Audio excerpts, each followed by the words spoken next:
that we, at the time, up until at least the mid-70s, really felt that we were still living under the,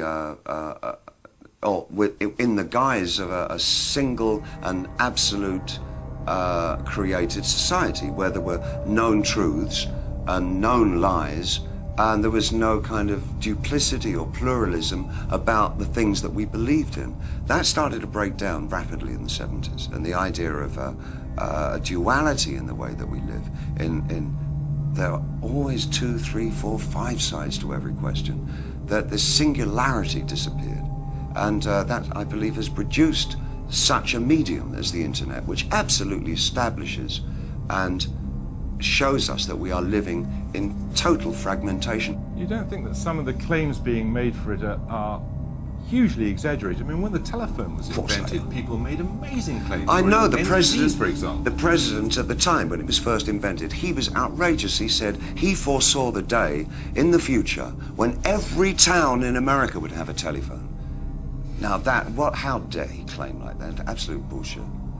No, you see, I don't agree. I think the internet, I don't think we've even seen the tip of the iceberg. I think the potential of what the internet is going to do to society, both good and bad, is unimaginable. I think we're actually on the cusp of something exhilarating and terrifying. It's just a tool, though, isn't it? No, it's not. No, it's an alien life form. What do you think, I mean, when you think then about the Is future there life on Mars? Yes, it's just landed here. But it's simply a different delivery system there. You're arguing about something more profound. Oh yeah, I'm talking about the actual context, and the state of content is going to be so different to anything that we can really envisage at the moment, where the interplay between the user and the provider will be so in simpatico. It's going to crush our ideas of what mediums are all about. But it's happening in every form. It's happening in visual art. The breakthroughs at the early part of the century with people like Duchamp, who were so prescient in what they were doing and putting down. The idea that the piece of work is not finished until the audience come to it and add their own interpretation, and what the piece of art is about is the grey space in the middle. That grey space in the middle is what the 21st century is going to be.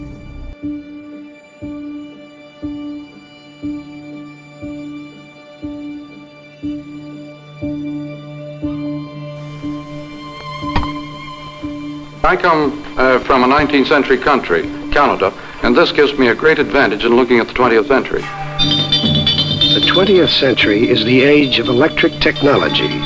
It's the most dominant tool of our time. And reevaluate every thought and every institution you formerly took for granted. I know exactly where the boundaries begin. Mostly they begin in the United States. So any Canadian can see what you cannot see. That is, you live in the 20th century more or less, and it becomes therefore invisible. The electric age is changing you. It is changing your family. It is changing your neighborhood. It's changing your education. It's changing your job. What are you going to do? It's changing your government. It's changing your relationship to others. These little circuits are making our world go. The electric age is having a profound effect on us. We are in a period of fantastic change that's coming about at fantastic speed. Your life is changing dramatically, and you are numb to it. Well, obviously his ideas are complex. I mean, he's an intellectual. A special kind of intellectual. And his ideas are in the realm of intellect. I can shut down your power grids. I can paralyze your infrastructure. I can access the personal data of everyone in America. I am the enemy with no face, and I can't be stopped. Hello everyone, this is Jose Herrera with the O3X6 series, and with me my hermano Tyler Pollock. Today we have an exceptionally distinguished guest with us. With an extensive career that spans across the military and cyber domains, he brings a wealth of knowledge and experience that we're excited to explore today. Brian Adamson is a man whose career has been marked by immense dedication and service to our nation. A former lead strategist at the Defense Information Systems Agency, he has worked tirelessly to develop strategic initiatives to bolster our national defense. His military journey is nothing short of remarkable. Enlisting in the United States Army, Brian climbed the ranks from a logistician and military intelligence analyst to infantry officer. After 24 illustrious years of service, he retired in 2015 from the United States Cyber Command as a Joint Cyberspace Planner, having earned a Bronze Star for his valor and commitment. Throughout his career, Brian's work has spanned across multiple facets of the military, from mechanized and light infantry to special operations, airborne infantry, and Stryker Brigade combat team. He has served at the Joint Readiness Training Center and survived 5 deployments, showcasing his steadfast commitment to the service. Even after retiring from active military service, Brian continues to contribute. He serves as an adjunct professor at Anne Arundel Community College, sharpening the minds of future leaders. He's also a recent graduate of DISA's mid-level leadership program and is currently enrolled in the competitive National Defense University's Cyber and Information College Certificate Program. His contribution extends beyond academia and professional circles.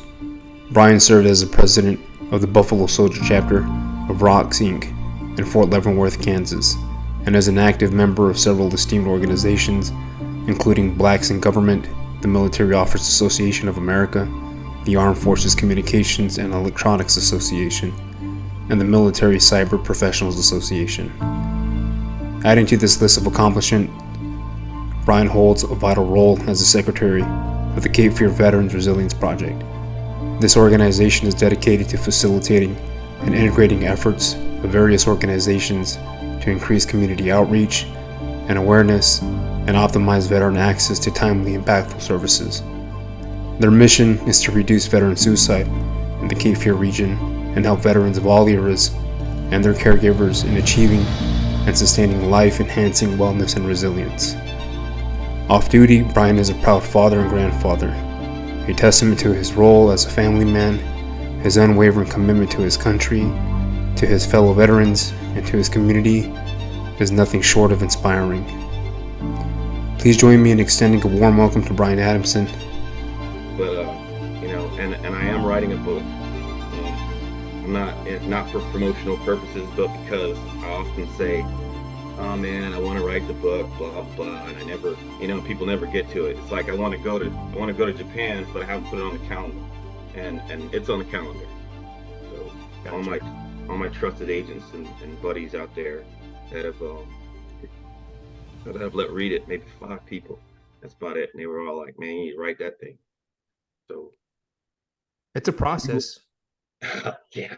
It took me 5 years to write my memoir, and that was just me going through the process and therapy.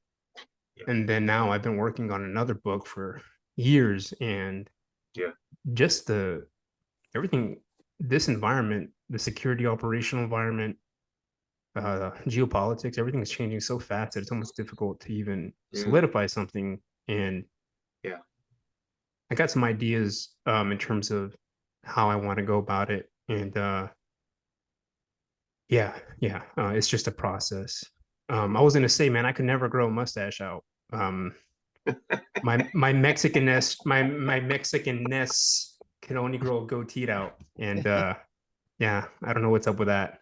All right. Might be my Spanish roots. Fair enough. All right, Brian. So, we can begin from the beginning.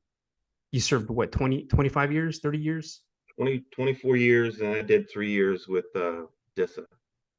After I was actually working before I retired, that thing, I was on terminal leave. I got hired on at DISA November 2015, and then I was just on terminal leave, and then ETS, I retired in December 2015, and I just didn't take any break, which was bad. We'll get into that, I'm sure. But but yeah, it was a long run, man. It was like 5 days after I graduated. I was in basic training. So 5 days after you graduated high school? correct. Oh, you were on a, You were in it. Yeah, on the fast route. My parents put in my head, they were like, hey, you're 18, you're grown, get out of my house. And I was like, okay. So I also got off to an early start as a father because before I graduated, it was like, hey, I'm pregnant. It was like, oh, and that kind of forced my hand on the whole, yeah, you mean you need to take care of your responsibilities. So Did you and have any ambitions or any kind of like motivations to join even before that? I did. And we talk about like nowadays with kids and play and all that kind of stuff. Of course, my dad was in the military, so I saw that firsthand. So that creates kind of that whole warrior class thing. I actually mentioned that to my son when I was reading him the oath of office when he was getting promoted to captain recently. That was like last week, I think, last weekend. Wow. And man, you talk about an honor, you know. And I think you may have seen, I may have posted it on LinkedIn or something like that. I had a picture of my dad swearing me in, and then a picture of me swearing my son in. Yeah. So it was, my brother was actually the one that was in JRTC in high school. So it was a foregone conclusion that he was going to be in the army. So he did his 3 years in Germany, came back, got his degree, got out, went to be a federal agent, and then decided to go back home to be a local police officer to be with his wife and child. So, and then he got killed in a motorcycle accident, actually, 1999. Oh man. Yeah. So great guy. I only had one brother, and but I can tell you that I've had a number of other brothers, especially from the military. That's right. Yeah. And you don't. I've talked to spouses and sisters and mothers and fathers, and it's like, it's different. The deployment I have with one of my good friends, his name is Eduardo Larumbe, and he's actually Basque, which is an interesting story. He has a really interesting story. Came to South America, Venezuela, couldn't speak English, joined the army, and goes to OCS. It's like by the time he got around to maybe E4, he could speak English. So yeah. So yeah, I love those stories, man. I love my comrades. I have been in the passenger seat of greatness. I tell people all the time, I'm sitting in a restaurant or a bar or something like last night or 2 days ago. There's a retired guy from the CIA, and I was like, yeah, I was briefing that guy, briefing this general, some of these, senators, politicians you see on TV, whatever. I was like, Then they go, oh, God, come on. Then I pull out a picture of me with Mike Rogers, the former director at the NSA, and I'm getting my Field Grade of the Quarter award, whatever. So, yeah, it's been it was a good ride, man. And I, like I said, I was in a passenger seat of greatness because if it wasn't like the actual guy, it was the guy that was, dealing with him. Like, what's a good example of that, man? There's too many. Like, the generals that we had when we took U.S. Division Center in 2000 and all of 2010, those guys went off to do great stuff, except for one. We're not going to get into that, but he was also the CJTF OA commander who got bitten, demoted. Anyway, we're not going to talk about him, but the other guys like General Tovo, Mark Hertling. Holy crap. I mean, before he deployed again after the 2007, 2008, he was still in Germany. So I got to meet him and work with him and stuff like that. And the guy, as I told you, Eduardo, he was his SGS. So it's like, and we'll get in. I guess we'll get into the whole IO thing, but I know we're doing the beginning right now. I'll try not to go on too many tangents because I'm bad about that. But we have an agenda for a reason. So Yeah, well, we welcome those as well. I think that's part of the process as well, right? When we're trying to untap the complexity to gain granularity, we have to decompose and then recombinate all this stuff. And I think what a lot of things, when it comes down to at least complexity science, in regards to security and operations, I think we oftentimes miss quite a bit of the undertones of psychology and life that individuals go through. And there's a science to that, at least a science where we can properly understand the kind of like macro objective of whatever it is that we're dissecting when we understand the individual. And Yeah. I think understanding the individual and all those tangents and incongruent and non-linear moments of our lives really gives us a better understanding. And I think it helps us develop a lot more. And while, again, yeah, there is an agenda today. It's fine if we go off topic. Hey, when dealing with me, we're going off topic. We're going to take a side road at some point, man. Let me ask you this: did you want to get out? Yeah. So my dad's friends, my colleagues, mentors, they all said you'll know when it's time. And the problem that I was having was that the Army, the military, kind of, they failed to understand what it is that we were doing. There's only 300 IO officers on active duty right now in the Army. Okay, 300. Subject matter experts in marketing, campaign management, strategy, the capabilities of electronic warfare, or SEMA now, cyber electromagnetic activities, cyber itself, psyop, sociology, anthropology, political issues. So all those folks were sitting at my working group table, okay?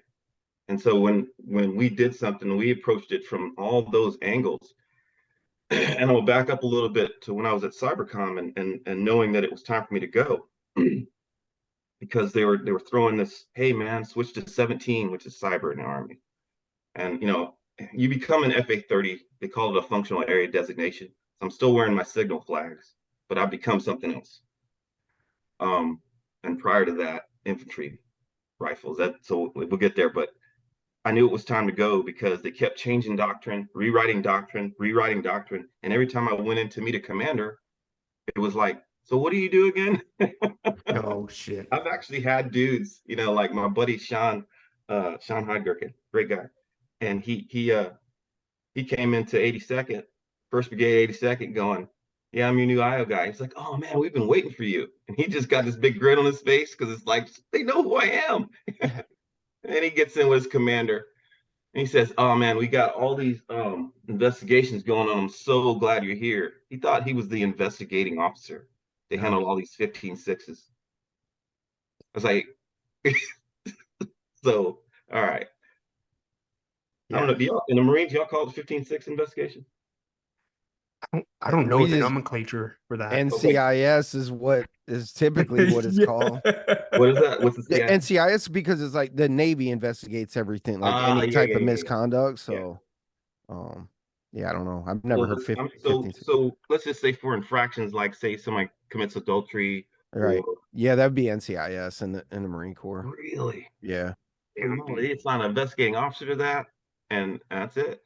Like soldier, like what could it be? Investigating officer. I mean, loss of nods, loss of a high value item, loss of yeah. I think those would be NCIs too. I mean, the thing, we had PMO, which are like your MPs, which would be initially involved with like an adultery case or something like that. But then I think depending on how bad it was, they would turn it over to the Navy, which would Got you. So what I was saying was, it just got old explaining who I am and what I was there to do. And like you said, Jose, it goes into a really big ball of like, mitigating circumstances, cascading effects, and all that stuff. And you're like, hey, how many times we've rewritten IO doctrine since it was since its inception, 1999 or 98 or whatever? About 4 or 5 times. Okay, I mean, like not just broad brushstroke stuff, major freaking changes. And then you said, let's relegate IO and put cyber on top of that. Make it cyber is like number one, and then we'll sprinkle some IO on it later. You know, and it goes back to one of your guests was on, and he was talking cyber stuff. He was actually talking cyber tradecraft, which was very interesting to me. Probably Nate or Pat. The guy's name. It was 3 months ago. He had a gentleman, he's an infantryman, of course, and he was like, "Why don't we have infantrymen looking at this cyber problem?" You know, and as I told you before, I said some of the things that I'm going to do will probably complement that particular interview. I look up the episode; it was a two-parter, and he was talking about how he had a lot of doom and gloom. And both of you guys, even Tyler, was like, "Hey, are we getting get some good news?" Yeah, it was Nate and Pat. Yeah, It was those well, guys are heavy hitters. I can tell you there is good news. My team chief at Cyber Command, you know, Lieutenant Colonel promotable, below the zone Lieutenant Colonel, below the zone Colonel, right? He was a Special Forces officer who switched to be a strategist. The G3 ops guy that we used to spar with, I was in G5, right? Or J5, sorry. And he was a former Ranger Bat guy. So, you know, you got tech heads in the room, absolutely. But you do have some people that were dragging their knuckles and crawling in the mud that are looking at this problem practically. The problem is that we since probably after the Korean War, we've taken our fighting hand, like my strong hand, and put it right behind my back and said, let's do combatives now. Let's do jujitsu. Yeah. You know, that has what we've been doing, man. And it's hard to watch it. It's hard to plan it. When you get my level of warfare is different than most people, because I was actually reading the execution order, and I was actually debating with the lawyer on how far we could bend this month, you know, to make it happen. But yeah, the right people are looking at it. That team chief, man, Silver Star winner. I mean, multiple deploy. I mean, he was writing doctrine for H.R. McMaster. So it's like I had these dudes around me, man, that could pass on this knowledge and expertise, tradecraft, TTPs. And it's just, you know, I'm just living it. Like, man, this is awesome, you know. And yeah, Joe Gelino was my team chief at Cyber Command. Before the other guy that came in before him, tech head guy, awesome. Okay, field artillery guy, former field artillery. So the right people are looking at this. The problem is the bureaucracy and policy. You know, my execution order, for example, I deployed to Iraq as an IO guy. The third time I deployed to Iraq, it was as an IO guy with 1st Armored Division, which changed the U.S. Division Center. And we had, you know, the Marines out there, got rid of the Marines, and then it turned just into 1st of 82nd, 3rd ID, 1st Brigade, 3rd ID, and some others. We went that down from like 8 brigades to 2, okay, for all of Iraq. All right. The transition to Operation New Dawn, if you remember that. Yeah, I do. That was us. Okay, every one of those plans that had IO or planning or anything like single on, I was that guy. Me and my buddy Ed Larumbe were that guy. You know, so yeah, so we made that transition, and that was hectic, man. Getting all that equipment and stuff, and just pulling out. It was better than Afghanistan, but still needed some work. That was pre-2012, correct? Correct. Yeah. Our deployment so we got there roughly. I was, you know, at Advon, so I got there end of December, 2009, and yeah, funny story about that is like my first night in Baghdad, my 3rd deployment to Iraq, they start bombing us. Like we get an indirect fire. And the procedure at the time was like, hey, everybody go to division headquarters, which I don't understand that because I had a bunker outside my troop. Whatever. Okay. Hey. Just don't ask me, man. So they were like, get to the division headquarters, which was about, I don't know, I'm probably about 800 meters from there. So this is my first night back in, second night in buyout. They start rocketing. I got one pair of PTs, and they're my tightest ones. Only thing I'm thinking about, Jose, as I run into the freaking division headquarters is, please God, don't let me die in these tight ass shorts. That's nuts. Oh God, because my buddy, my other buddy, he comes get me. He's like, "We gotta go," and I'm like, I can't find anything that fits properly. I'm like, ah, shit, and I'm just like, yeah. Had the skippies on. I was like, please don't let me die tonight in these fucking tight shorts. Anyway, yeah. My buddy Dave Acosta, he was like, yeah, man, yeah. It's like the scene from like oh God, Dirty Dozen, when old boy is the running back guy, when he's dodging the bullets and doing his little running scene. That's how he works. Like, I haven't seen that movie, but I know what you're talking about because my old man used to watch those. oh yeah. Yeah. So yeah, man, it was a trip. So yeah, just going back to the question itself, was I knew it was time to go because I was tired of explaining stuff. It wasn't fun anymore. I had just gotten back from a planning event, forward SOCOM, CENTCOM forward and Cutter, and I was just I just came back and I was like, man, I was just thinking about the whole thing of like, you don't even understand what I do, and you won't give me the 15 to 20 minutes, maybe 5 minutes to explain it to you. Because here's how I break it down. And I've really thought about this. Again, me, Dave, and Ed, and my former boss, JP Mitch, on our whiteboard, we had written out a plan for an IO command. All right. Now this was like unheard of, right? Because nobody knows what IO is, and we're just a bunch of ghost dudes that sprinkle stuff on, and things disappear sometimes. What they didn't understand, I don't think they still understand, because China and Russia are kicking our ass at it. They're probably 10 years ahead of us when it comes to influence operations, right? And what they've done too is they have technocrats in charge, so they understand this shit.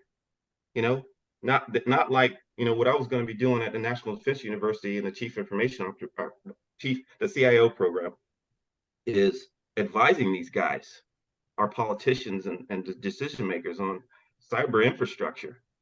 There's stuff out there in some of these neighborhoods that's 1950s, 1960s technology.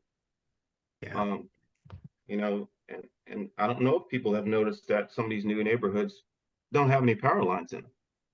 Yeah. That's new stuff. That's good, right? However, as you had your guy on the other the episodes ago, a lot of Bluetooth out there in what they call, when I was briefing SICR, critical infrastructure key resources, is a lot of Bluetooth out there, a lot of antiquated systems out there, some analog systems still out there. In the NSA, they got people that are still studying systems that are out of tolerance. Why? Because in other countries they're using them. So that makes sense, right? But just to give a little history on cyber and its inception, is like, here's SIGA, okay, and it used to be that here's this much cyber, and now it's this big thing because everything's gone digital. I think the Army, with its sometimes genius ideas of SEMA, cyber electromagnetic activities, that about covers it. Yeah, that about covers it. But what you've done, and this happens often, right?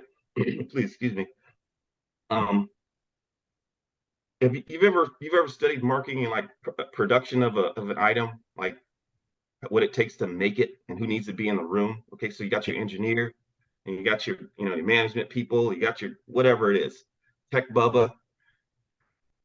Here's what I fear has happened when Cybercom came along. It was like, marketing. You want it good, you want it fast, you want it cheap. Pick two because you're not going to get all three. And oh, by the way, who's in the room when you made a decision to make that product? Was it just engineers? Was it just tech people? And my fear was, and still remains, that there's only tech people in the room with tech solutions, because the engineer is thinking about technical solutions, right?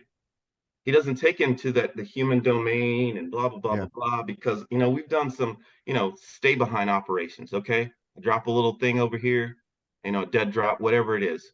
And a human has the ability to say, you know what, there's a pen over there on the ground, but I don't want to pick it up, and there goes your op, and that is why a lot of commanders had a problem with information operations, because it's too squishy. I can't like fill artillery. I can line up a target. I could shoot that son of a bitch. I don't know if I'm doing that with IO. The example I used in the schoolhouse when I was teaching this stuff was, you're a ship's captain and you got a problem with pirates. Hey, IO guy, what can you do for me? All right, let me pull out my IO book of tricks. Oh, I got octopus with grenades, sharks with laser beams, dolphins with bazookas. I think we're going to go with sharks with laser beams. Right now, when they do come to me, the question that I ask is, what's the effect you're trying to achieve? Can I achieve the same effect with cyber or something electronic, spectrum-wise, EMS? Do I need these sharks with laser beams? Do I need to go kinetic now? So what's the question to the commander would be, you come and sit, knock on my door, hey, IO guy, help me. I'm like, what's the effect you're trying to achieve? You want them disrupted? You want them corrupted? You want them, confused? You want them destroyed, denied? What do you want? Usurped? And there's a problem in that too. Some commanders don't know how to ask for that. Yeah. Right. And some commanders didn't even know the resource would be in theater. I know I'm getting into other parts of it, but it's like, let's just imagine, and this is the kind of stuff that we were doing, is like, we come to a brigade commander and maybe the XO or the G3 and say, hey, here's a list of things, here's something you might want to know about in your battle space. And that's the only people we tell, if we told them. And what ends up happening is, as a commander, you go, man, I had some of that IO stuff last time. Hey, give me them sharks with laser beams again. Hey, sir, hold on. We don't have those in theater. What's the effect you're trying to achieve? And most of the times in our working group, in our section, we're planning ways to be ahead of the commander in every way. Now, I'm not just talking about with, oh man, we need a artillery battery over here to cover this zone, whatever. No, I'm talking about, what are the medics doing this weekend? What's the DIVING doing? Oh man, they got a humanitarian assistance thing going over at Nasiriyah. Oh really? Let me put some things on that. Let me send a guy. And one of my guys who used to send on stuff just passed away too. Chris Perry, fantastic dude. Yeah, and it goes into the whole PTSD thing and family and caregivers and isolation. And he was a Marine, switched over to Army, then went to OCS, and I got to write his recommendation and NCOER and OER and all that stuff. Good guy. So I'll add a special note on that. Sorry to hear that. Let me go back a little bit. It was after I stopped doing contract work that I came back and began to notice a different type of, there was a different feel for the way things were shaping out. And it was at that time too that I started actually going online and seeing human weather, and a lot of things were clicking. And what I mean by that is, I didn't know at the time, and now I do as a result of, in-depth dives into the subject matter. And what I'm trying to get at is, there's been a massive outsource of what we would call human functions, right? So like morality, for example. Each one of us acts as a neuron within this artificial neural network, and the neuron doesn't know what the entire system is doing. However, when the artificial neural network gets updated, because echo chambers and algorithmic optimization update with it, we automatically get updated as well. So we fall into this trap of cultural relativism or relativistic features of a massively perpetuated, cycled system of changes, which leads to what we call in philosophy solipsism, right? We get into this one-dimensional view where we only exist, and there's this idea of democratization that anything that we put up. You're talking about egocentric and sociocentric thinking, and the book that I think I talked to you about this a little bit. I don't know, or it was somebody else I was talking about, where I basically taught from that book. It's by a book by Chris Paul, I think it is, Dr. Chris Paul or something. It's called The Miniature Guide to Critical Thinking. It used to be about 26 pages, and now it's 21, and they took some stuff out of it, which I don't know why they did that, but I used to teach basically from 3 pages in that book: fallacies, sociocentric, egocentric. Because what do we do when we go into combat or to a conflict? You see on TV, oh man, Putin's crazy. Xi Jinping, or he's crazy. Saddam Hussein, he's crazy. They're all crazy. What? That's real interesting to me. Stalin was crazy. Hitler was crazy. How'd they get to be in power? Why were they so charismatic?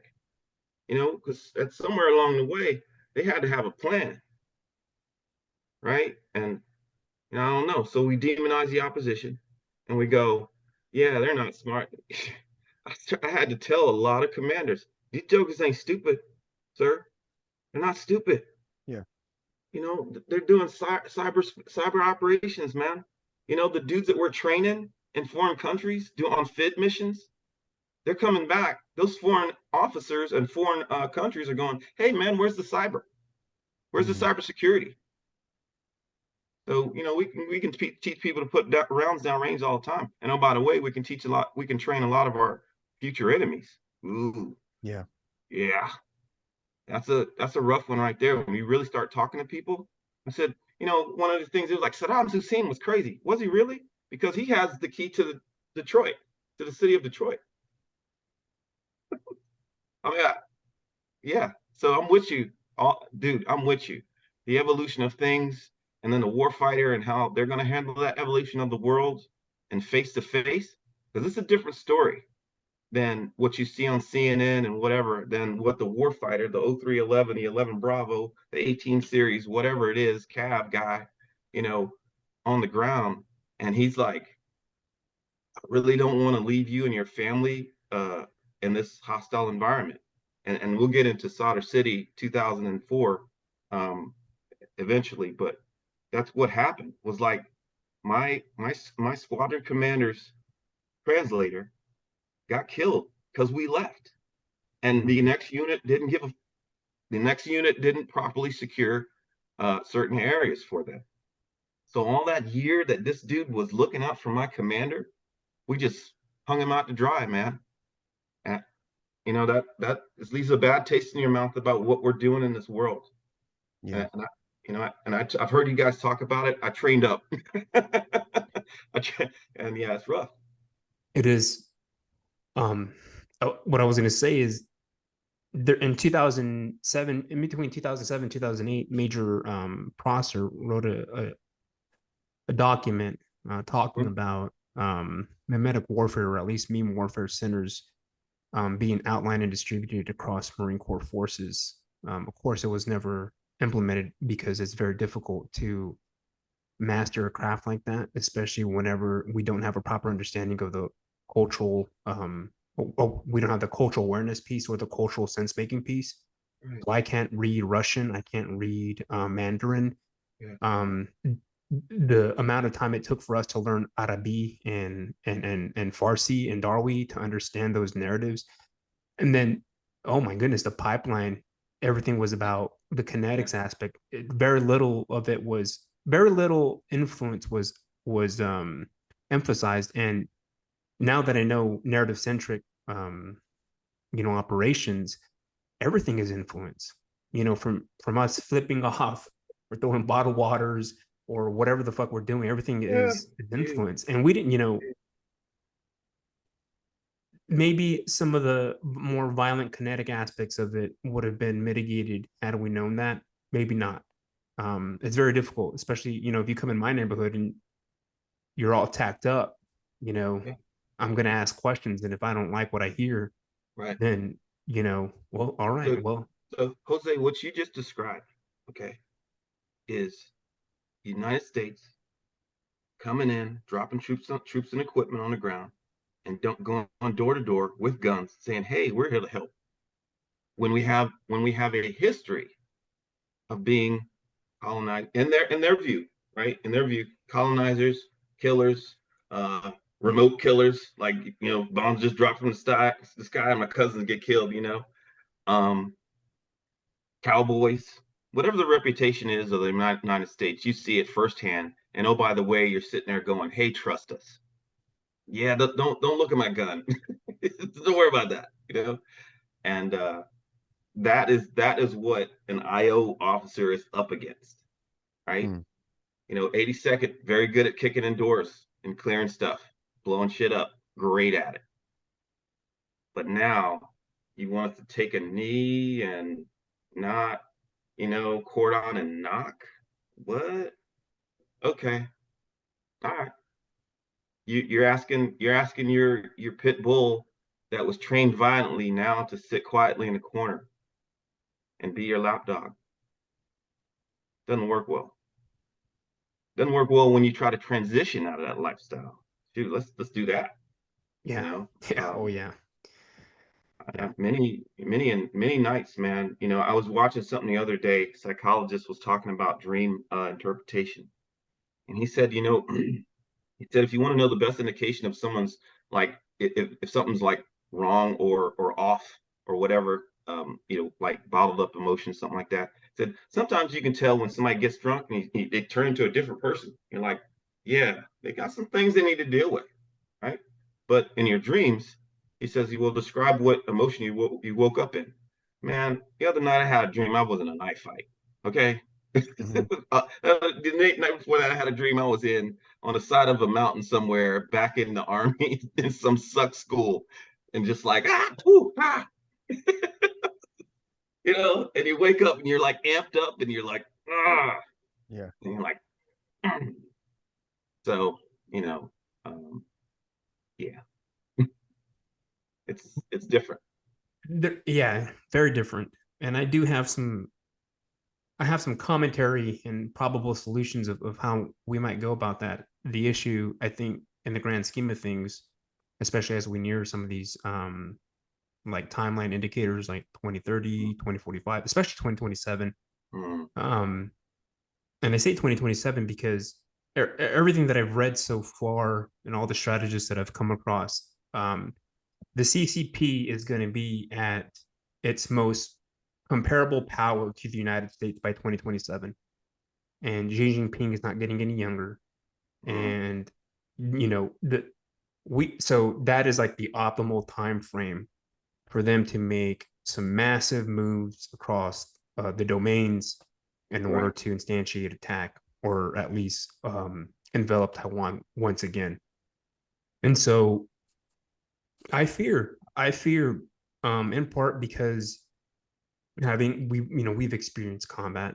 We've seen what fourth gen, fifth gen type warfighting does, and I can't imagine the level of lethality that's going to take place if a full scale attack happens. Like, it's going to be the end of the world. And correct.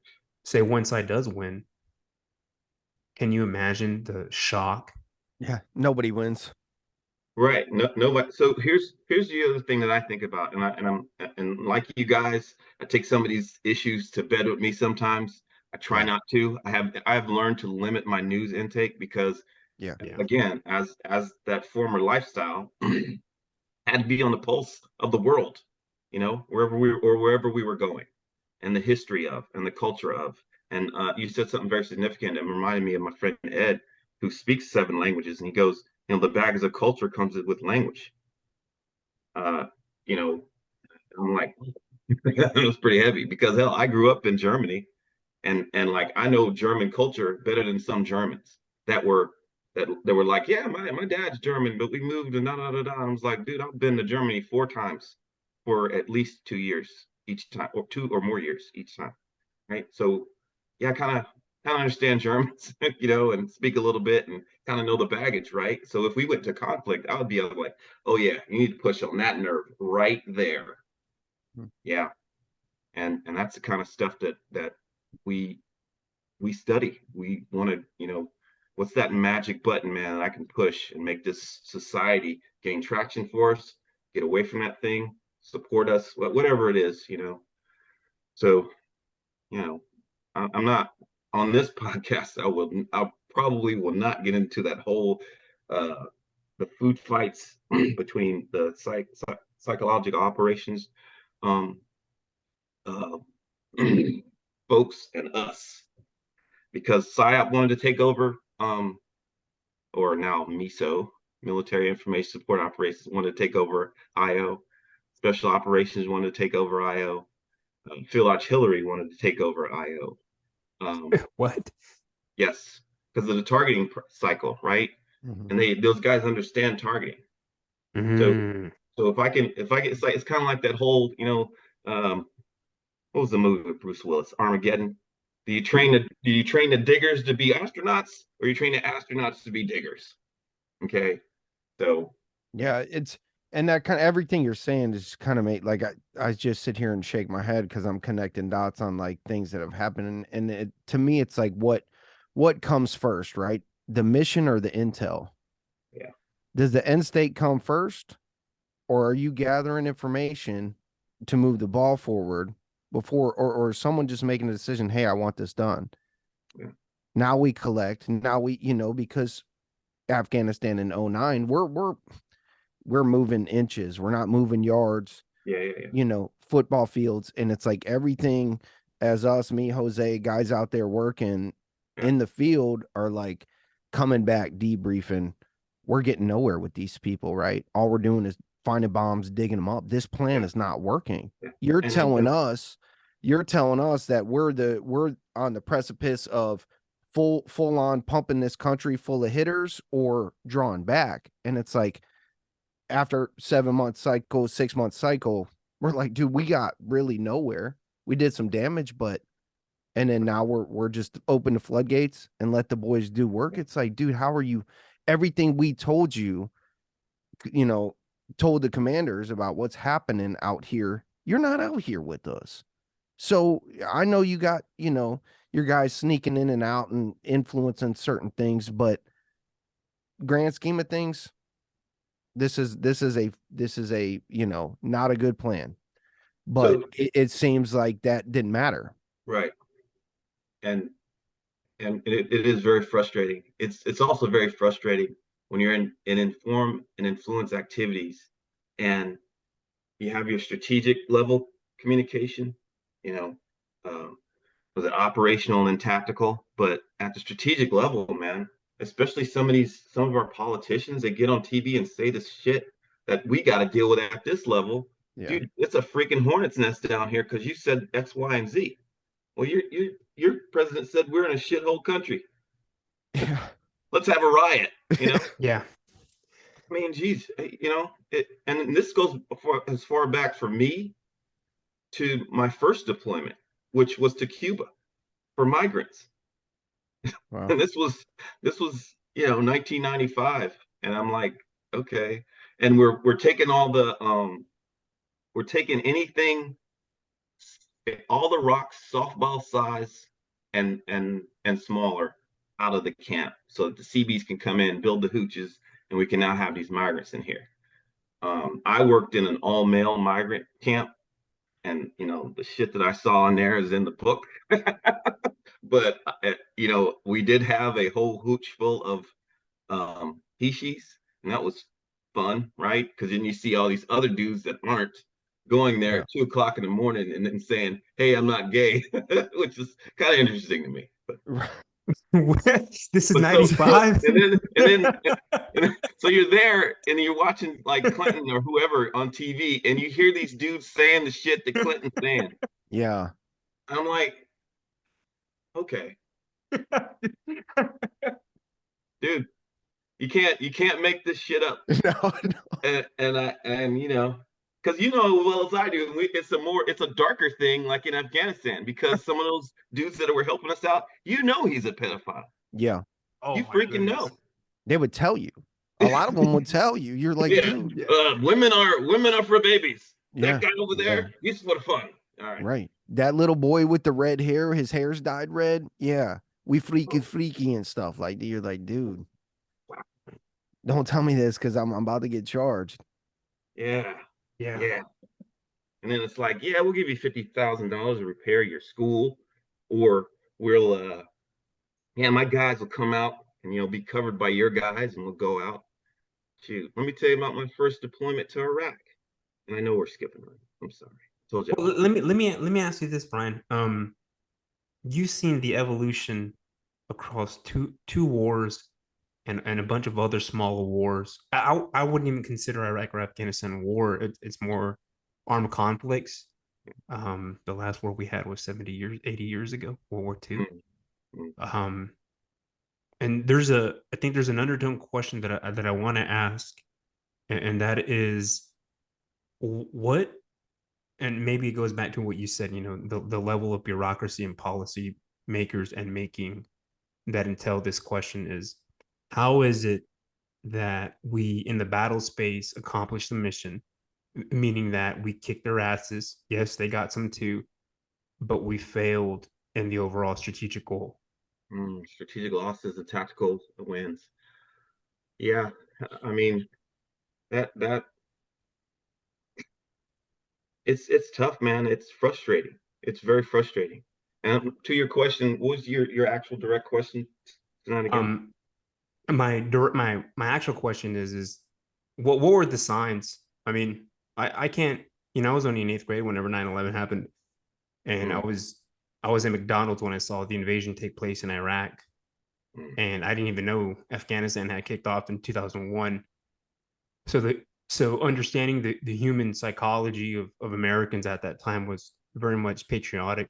There's very little contrary narratives being played out. Is it good for us to enter these wars? I think in my studies now, going back and analyzing Rumsfeld's speech, there was a massive warning sign, that if we hunker down in Afghanistan, that it's going to be bad for us. And I just don't get how we spent $8 trillion, almost $9 trillion on these wars. Yeah, I've heard you speak of that before, and I think where you're going is, how do we get a better return on investment? Yeah. Yeah. I would really like to think. I think what happens, and I've seen it happen too, is that groupthink, man. That groupthink will kick your ass, right? Hey, that's a great idea, sir. And there's no one willing in that room to go, hold on, folks, hold on. Yeah. One of the things when I was an intelligence analyst, I was an E5, and we were talking about, oh gosh, it was kind of an offshoot of it was pre-Black Hawk Down stuff we were dealing with, and it was like they were having these crowds and stuff, and I think it was Somalia, but don't quote me. It was someplace south in Africa or on the Horn of Africa, and for crowd control, they remember that these kids, they're disciplined with sticks, like these long sticks. And when they had these riots, they didn't do that, and they began to bring these sticks back out. Crowd calms down. How do I know something like that going into a country? That could be the key to settling that thing, and to kind of give you a little bit more reassurance. So working with SOF and CIA and others, it's like there are people looking at this. Okay, I mean, I was talking to the CIA dude on the other day at the bar, and we're just shooting shit, and I'm like, yeah, remember Soleimani? And he was like, yeah. I was like, when I was at CyberCom, that was my guy. Okay. And I sit on my computer and I can see all the things. Right? Yeah. And when you work with those task forces and teams and dev group and others, you get a little bit more reassurance. I think I feel a little bit better. If I had not spoken to them, I'd feel like, what are we doing? But what it comes down to is policy, and you're not even supposed to be in that country. Mm-hmm. And misunderstanding of the culture, egocentric, sociocentric. Oh, we can just install democracy in Iraq. Can you though? Or do you want Iraq to look like America, or what? Because it seems like if folks don't look like America, then they got a problem with it, and then the U.S. has a problem with it, and they know that. So, well, I think it's possible to make anybody who you want them to be. It's just how much are you willing to give, right? Yeah. How much are you willing to give them? I can make you be exactly like me if I just give it all to you. Yeah. So if go ahead. Sorry. I wanted to reverse the question because I know you guys do this a lot. You talk to people in warfare and PTSD and strategic implications and blah blah blah. But it's like, how I think I lost my question. But it's you notice the trends. How do we? I know where I was going with this. I was going with the warfighter after the war and his advice to those that will fight future wars. So I'm in this situation right now where my son's a captain, okay? And believe me, even if my son wasn't a captain, I'd still be like, man, my people are out there. My brothers and sisters are out there.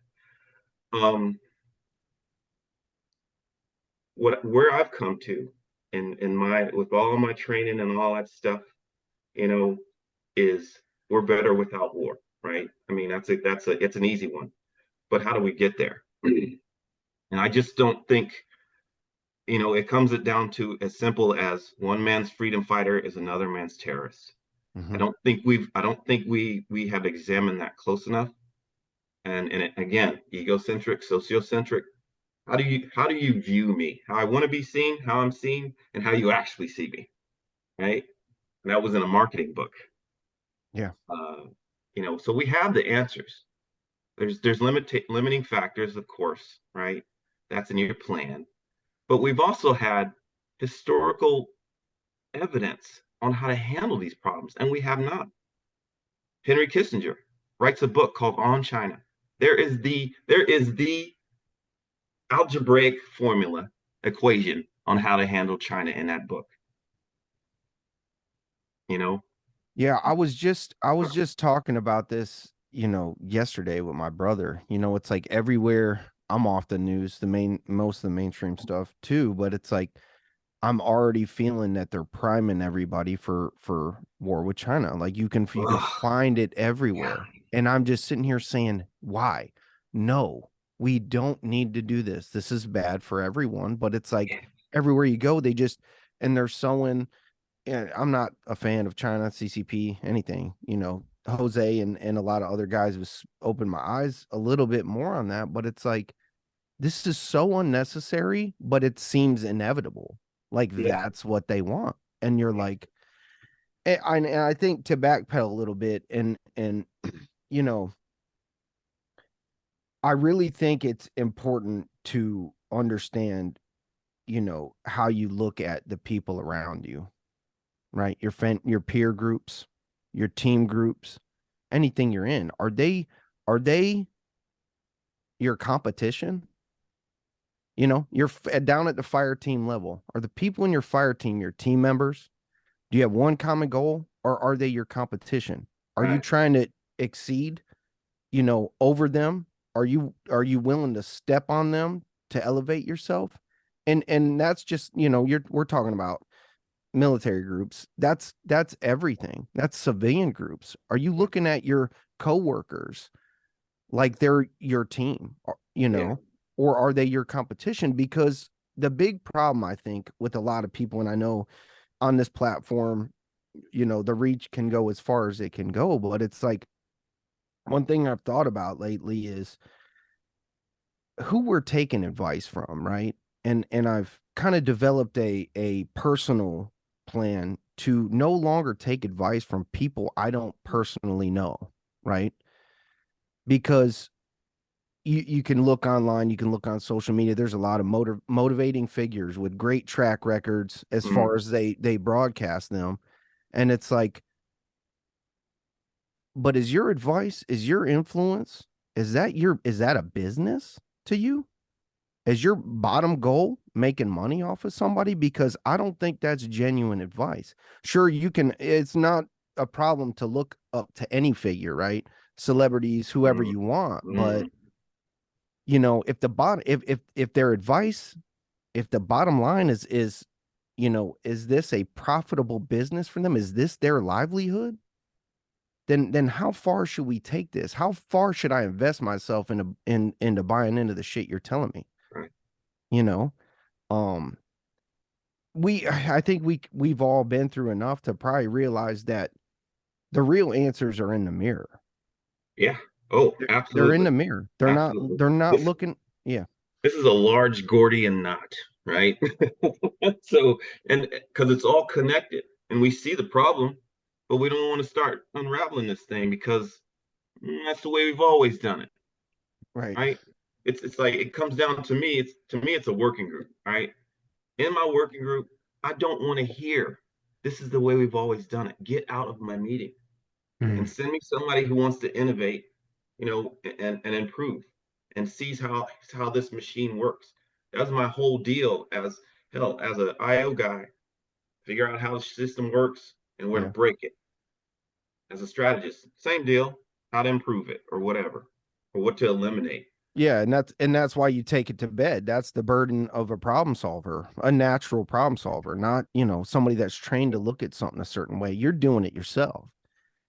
And that's what you need more of. Like, at the top, the decision makers they should be required to be problem solvers, right? And have a track record of making calculated decisions that hopefully end up favorable, right? Like, conflict resolution. I mean, all I hate to make it seem like IO dudes were this end all, grand wizard, Jedi master, whatever. But I'm saying you had to have your eye on almost everything was an opportunity. Okay. Everything was an opportunity.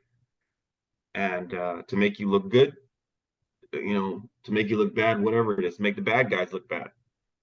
And we're not even going to get into the, I covered it, but I'm trying to stay focused here, Jose. I really am. Okay? But it's just, there's so many things that are connected. And while you were talking, Tyler, I was saying, when I advise people and I go out in the world and I say, hey, I heard this, I watched this, I use three sources of three sources is my rule. I use the rule of three, because nowadays, man, I can turn on my TV and just be shown stuff that only I want to see. Yeah. All I want to hear, all you're going to show me, your algorithm on Facebook is feeding me stuff that only I'm tuned in for. And I guarantee that algorithm has problems with me. Yeah. Because I'm looking at Jordan Peterson. I'm looking at what's that young dude? Not the Young Turks. There's Charlie Turk or Charlie Kirk, whatever his name is. I look at all them dudes because I want to know what they're saying. Yeah. Just like I used to read and watch the videos. And hey, I had to put myself in that space of a terrorist that's chopping up a dude on a freaking YouTube video with a machete. I need to watch it. Yes. I'm sorry. I need to take that in. I need to understand that mentality. Yep. Something else you said is the way that I view myself now, and I view myself as a citizen of the world, man. And it's just like your fire team. If the fire team is comprised of China, Russia, Iran, North Korea, whatever it is, Africans, if you're viewing yourself as a citizen of the world, then we have much to learn from each other, and much more in common than we have different. And when you start as a strategist, and I hate to call myself a strategist, but I was in strategy spaces, jobs, and when you look at around the world at some of these things and some of the things we've done, some of the things that people have done to themselves, you know, we could go as far back as the Catholic Church, but we're not going. I don't know if we want to do that on this podcast. But I'm just saying, there's a lot of problems that has caused throughout the world. A lot of good things happen from it. You know, we talk about the Roman roads. You know, Rome built a bunch of roads. Christianity spread better, quicker. Mm-hmm. So cascading effects. I heard people say all the time, second and third order effects. Man, I had a whole 30-minute discussion on that shit in school. Okay, I don't want to do it. I'm just gonna say same. First and second order effects, cascading effects. All right. And I've argued it down in writing plans too. And you know who had the most problems when I was writing my plans, my campaign plan in CyberCom? Mar 4 Cyber. Marine Forces. Huh? Marine Forces Cyber. Why did they have problems? Because it was, again, good and bad, but man, y'all are known to be tactically sound, and it showed, or I should say doctrinally sound, with tactics attached to that. Does that make sense? Kind of like that, you know, strategic, operational, tactical level, and yet doctrinally very sound. So when I would write something, and this is how I got to be a humble man, okay? I got humbled. Because imagine, let's just say I wrote a report on, I don't know, Iran. That report goes out to the whole intelligence community, the whole DOD, and they have to respond to it. This is for real. What's called a comments response matrix, a CRM. This is my life as a staff officer now. I send my product out, basically my baby, and then y'all gonna tell me how ugly my baby is or not, basically. And we collect all those responses from CIA, from FBI, from, oh man, I mean, like the follow the money people, you know, and then the other side of the building, the NSA bubbas are writing stuff against me and whatever, you know, and we have to put that all together, send it to my boss, so my boss can read it and be like, hey, are you stupid or not? So yeah, man, and it's comprised of the minor, major, and critical issues, right? Hey, you need to change this to plural. You need to do what? Okay, but major and critical comments came mainly from the Marines. Which I'm gonna tell you this. It made me a better staff officer, okay, and it made me a better man because, man, as I said, I put my product out there, and it's your job to hack it up in front of the whole IC and DOD. And other agencies. Yeah. So I got humbled real quick. And oh, by the way, I had to be intimately familiar with the 350 page campaign plan. It's top secret SCI with Alphabet City after it. You understand what I'm saying? That's too much. Can't take that home. Can't take that home. Yeah. Late nights. And I'm gonna tell you this, and I know, again, I'm jumping around, but it's kind of relevant, and I try to all connect it all, make it spaghetti. But 350 page document I can't take home. I need to be intimately familiar with. Okay. Which, you know, I had that capacity at one point, but here comes PTSD. You know, here comes, you know, the ramifications of using what is that? Ambien since 2004. Now it's 2013. I'm sitting in CyberCom and I'm starting to get stupid. Yeah. Seriously. I mean, and I didn't know how to handle that. I was one of those dudes that was like, yeah, PTSD, that's what them dudes that can't hack it. I ain't soft like that. And yeah, I was losing my capacities, man. One of my strongest assets, you know, is my mind. And, you know, while I was physically fit before, I mean, but my mind is my asset, man. You know, I've always been in the top 20% of whatever. Distinguished military graduate, North Carolina scholar, honor society, president of my class, eighth grade. You know, just natural leading shit. You know, 7 of the 8 weeks in basic training, I was a platoon guy. You know, so everything to me, and that's why I wanted to write a book. It was like everything came together in the right way, not how I wanted it, but over time it was like Okay, so your personality, you're an INFJ. INFJ, according to Myers-Briggs, men, 1% of the population, the rarest Myers-Briggs. I didn't know that information until I started teaching it in the schoolhouse, which we do apply the Myers-Briggs test, not to see who's suited for the job, but to see about all the personalities that are out there and what their touch points are. That's why we do that. But it's good to know yourself, absolutely. And what I began to figure out is, man, you know what? I'm more of the guy that needs to sit in the back and watch this whole thing unfold, and then I can go, yeah, that's fucked up, and here's why. Yeah. And not a complainer, right? And if you look at my life, all the things that I bitched about in the past, I do something about. You know, just like being on the board of directors for the Cape Fear Veterans Resilience Project. And, you know, passion and purpose is helping soldiers. I do, and military folks, not just soldiers, I'm sorry. And not having them go through what I went through. Don't do this. Do you know the difference between a smart and a wise man? I start my conversations off like that with a lot of PTSD people. And they go, I don't know. Well, smart person learns from their mistakes. A wise person learns from the mistakes of others. So you don't have to waste your time and effort and resources. I was a very smart man for a long time. And I don't think until I retired and then I resigned from DISA, from government service as a GS-13 step 10, that I became a wise man. And each one of those statements, man, especially that resigning from DISA, oh, there's a story behind that one. There's a chapter in the book because I retired out of there from a hostile work environment. So, which having PTSD didn't help. Because so I'm an insomniac. That's what most of my PTSD is.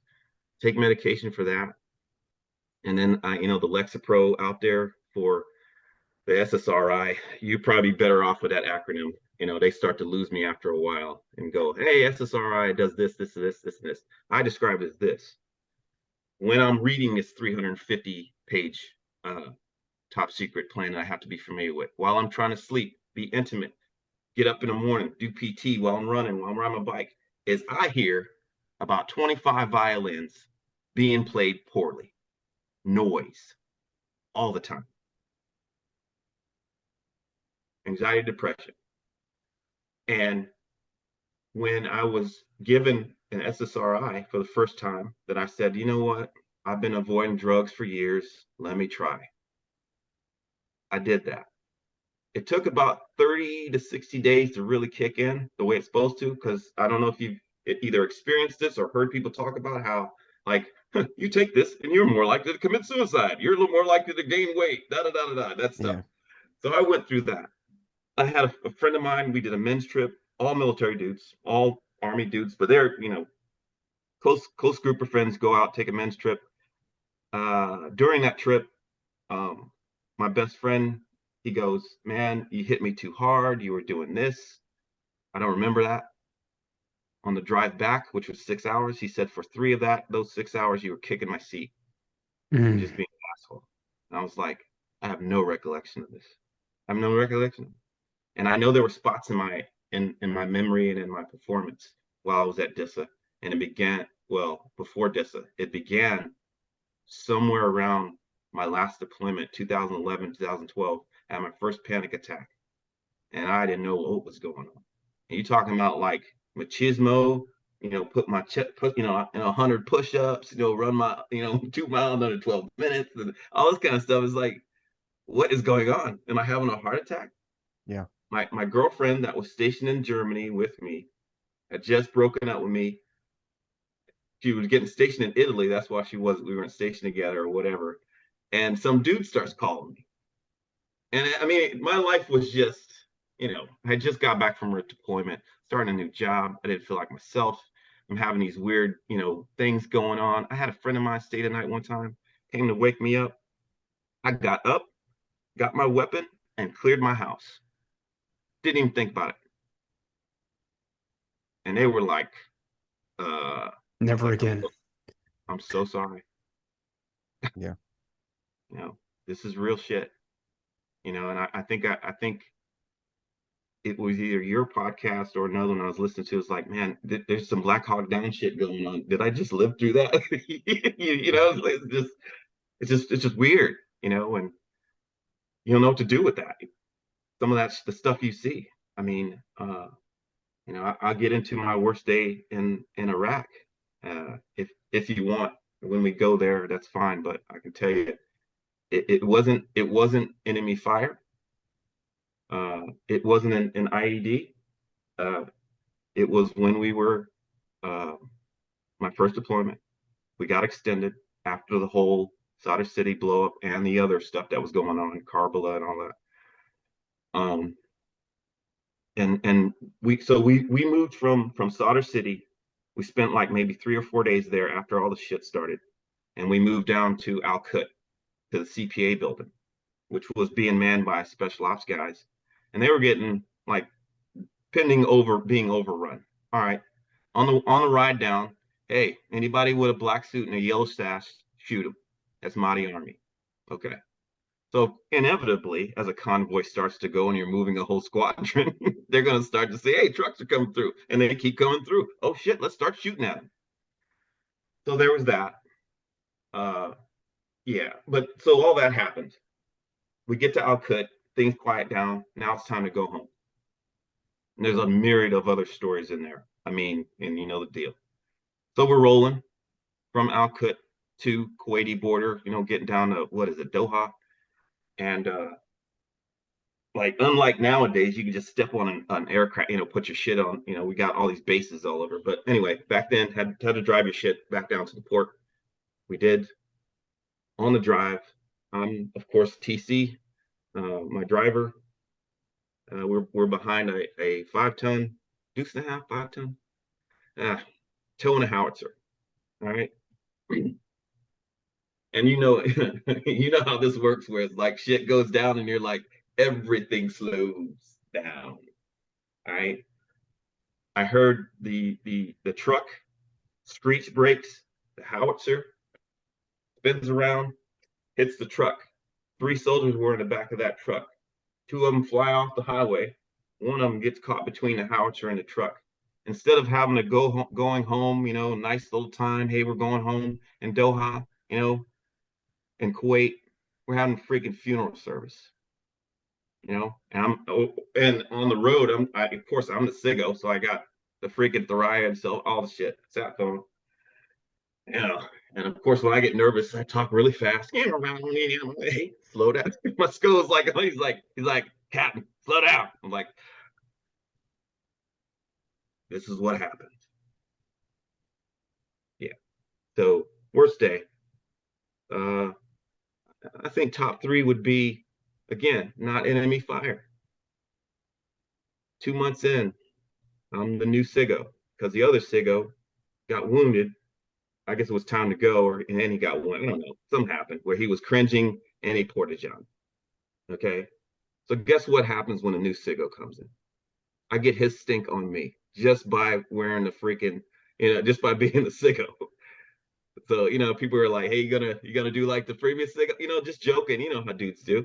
Yeah. My section people were doing that. It was like, you okay, sir? You good? I'm like, yeah. Dude, I was getting shot in high school. I'm good. So 2 months in, we're training the ICDC at the time. You remember that term, that description of the Iraqi police and army, ICDC? No, Okay. we know IA and IPs. Fair enough. That same thing. Okay, so at the time, our base, you know, our fobs right here, their fobs in the back. They're out on a mission, going out to the range or something, coming back from the range.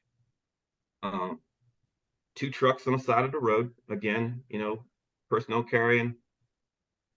1 truck in back of the other. I do that.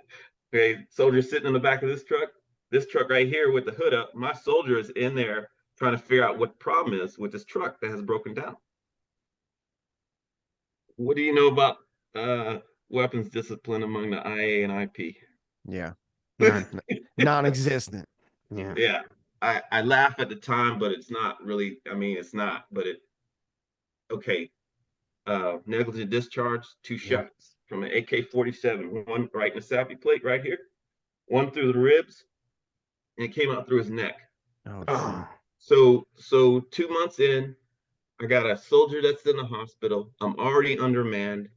And now I got to figure out who I'm going to send now to go train with the Iraqi ICDC.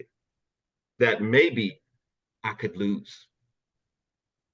And I can tell I can't afford to lose anybody. First of all, what I did have was a level of tactical and technical proficiency that I had to choose from.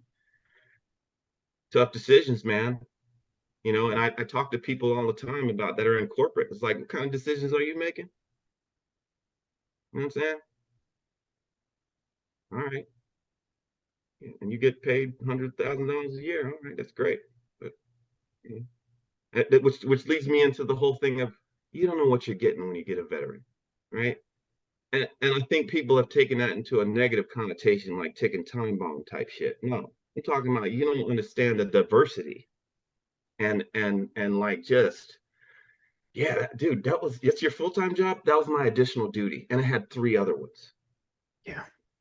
You know, they don't understand. They don't really get that, and then it's hard when you. So for me, making the transition, 2015. You guys don't even understand what I do anymore. I'm good. I'm out. Retire. Go over to DISA. Huh.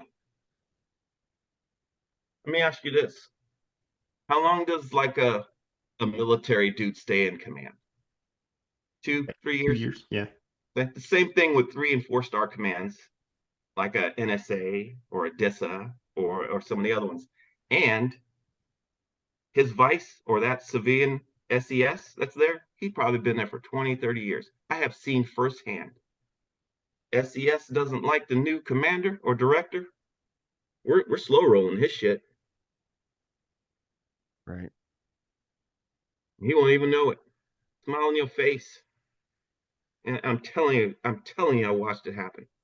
Okay. I watched people work harder on trying to get out of work because I'm a GS-12 and I've been doing this for 20 years and they can't fire me. So blah, blah, blah. Now you can fire a GS employee. It's very difficult. I tried.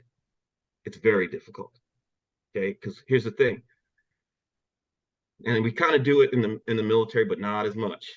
But it's like, hey, you're a piece of shit. You don't know your job. Da, da, da, da. Now I got to put you as your supervisor. I got to put you on a performance improvement plan for 90 days. How did you do in that plan? Well, you did okay, and now you're messing up again. So now I got to put you on another performance improvement plan and maybe move you somewhere else. And then you start messing up there, and see how this cycle continues. Yeah. Okay. And I've seen it firsthand, and I was like, I'm not down with this. And I was in a hostile work environment. And I saw favoritism, and my OIC was sleeping with one of the other GS-13s, who was a Marine, by the way. I'm sorry. I had to tell that Marine, I said, when I was in that uniform and I wore a uniform, I said, my behavior was above reproach most of the time. But something like that, when the director and the senior SES and the vice are saying stuff like, yeah, we know about them. Don't worry about it. And her husband is the commander of the MI unit down the street. Oh man. Yeah, man, full bird colonel.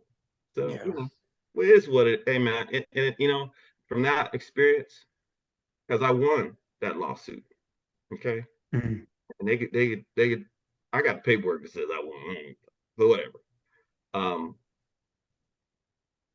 It made me better.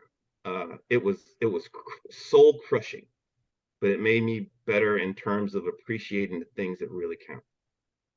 And I'm just doing my arc from retiring to working in DISA to resigning, because again, all you have to do as a civilian employee to quit. I resign, emails to HR, email to my boss, and I walked up out of that place. And I was, here, I'm gonna rewind. No, I don't know if I want to do that yet, but here it culminated in me being escorted out of the building at one point, which is relevant to the whole PTSD thing. I don't know if I've ever seen red as much as that moment, because now after all these things that have happened to me, because they give me a letter of counseling, letter of reprimand, and then now you're suspending me, all based on some shit. I mean, like, okay, I'm trying not to. I know I'm all over. I'm sorry, Jose. I'm really. No. This is good. Because again, I can break it up. Okay. And after this, we can go. I want to tap into Iraq, Fair enough. and so it's fine. Don't worry about it. Don't worry I'll about do it real quick. Basically, got into an altercation with that one GS-13 I told you about that was sleeping with the OIC. Yeah. Hey, what happened between you and her? What do you mean? I was like, because this was 5 to 10 seconds of interaction. Okay. Whatever happened, I went for a walk because I was like, yeah, I just need to cool off because this is bullshit, but whatever. And hey, come to the office, boss wants to talk to you. It's my GS-14 supervisor and the lieutenant colonel. And they're saying things like, big guy, little girl, have you ever been told you're intimidating? Da da da da da da. They said everything but big black angry guy. Okay. Was she white? She was. Hmm. All right. I mean, hey. And I was like, I can't believe I'm like on an episode of freaking I don't know. I'm in a cartoon or something. So anyway, that developed into me being the guy that got isolated. Oh, what did he do? What did he do? Oh, write that shit up. Write it up. Okay. And eventually, yeah.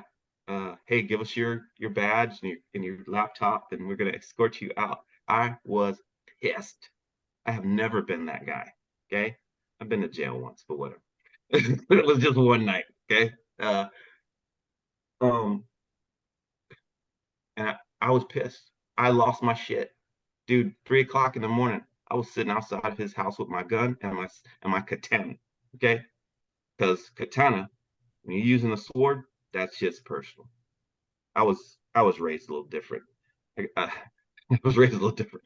I was raised a martial artist. So I was like, I lean back at something like, On my Facebook, it says never give a sword to a man who can't dance. So anyway, it has everything to do with the ways of Bushido, the ways of the warrior being one that is cultured and appreciating the humanities and poetry and nature and things. So that's why I have that on there. But yeah, that night, 3 o'clock in the morning, I'm sitting there. I got my gun and I got my sword, and I'm thinking I'm gonna shoot the dog and take this sword to his ass. That's all I was thinking about.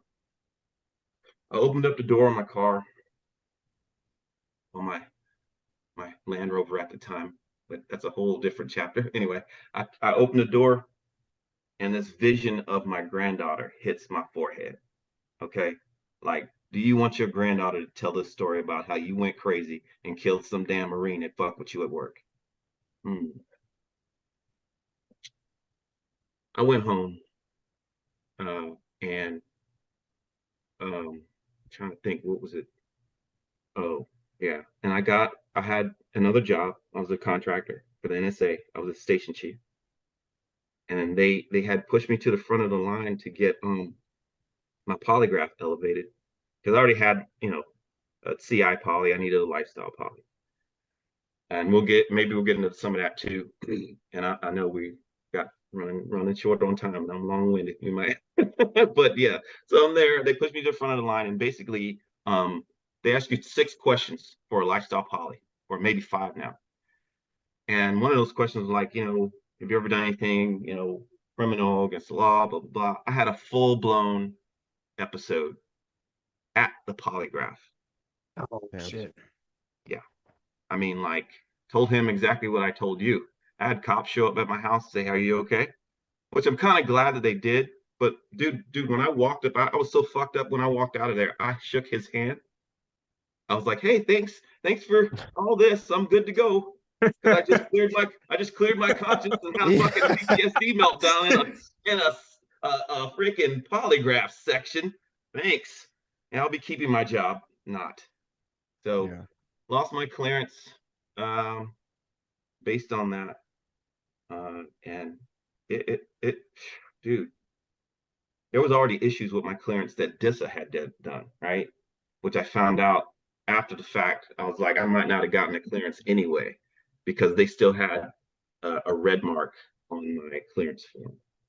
I mean, it's not like you can just call up and say, hey, how's my clearance? You know, you got to go Yeah. through a guy and go through a guy.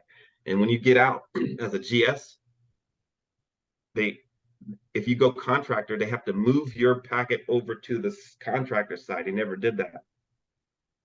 So anyway, yeah. So my arc of 2018 was getting out of Maryland, Fort Meade area, moving somewhere, but it was a farewell tour. 2018 was a farewell tour, right? I was going to see my kids, my grandkids, my mom, while she was still alive, my, my niece, all the people. And then I was going to off myself at some point. And I had a plan. So 2018 was a rough year, man.